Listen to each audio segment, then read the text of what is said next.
আল্লাহ রসুলের বয়স যখন 17 বছর, আল্লাহ রসুল চেয়েছিল তার জাতির ভাগ্যটাকে পরিবর্তন করবে।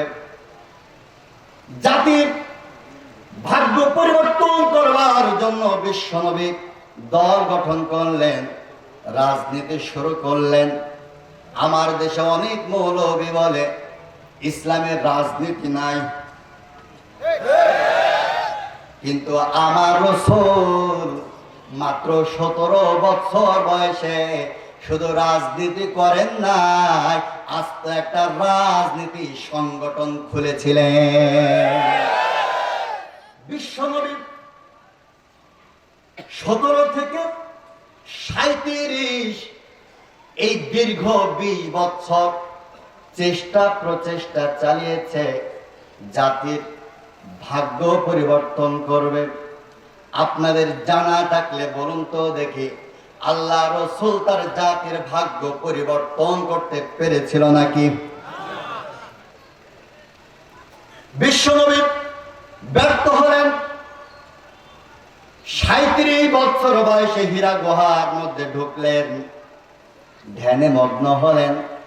আল্লাহ রাব্বুল আলামিনের কাছে জাতির ভাগ্য পরিবর্তন করবার ফর্মুলা চাইলেন।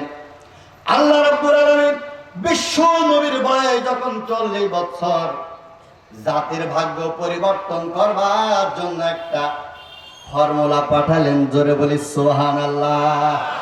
ওই ফর্মুলার নাম কি? আরো জোরে। বিশ্বনবী বিগত 20 বছর ধরে চেষ্টা করেছেন, জাতির ভাগ্যের পরিবর্তন করতে পারেন না।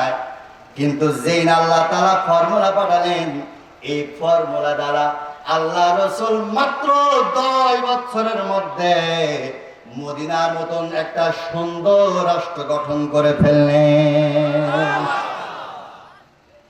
তার মানে এখান থেকে আমরা বুঝতে পারি, একটি জাতির যদি ভাগ্য পরিবর্তন করতে হয় তাহলে কোরআনের বিকল্প কোনো রাস্তা নাই।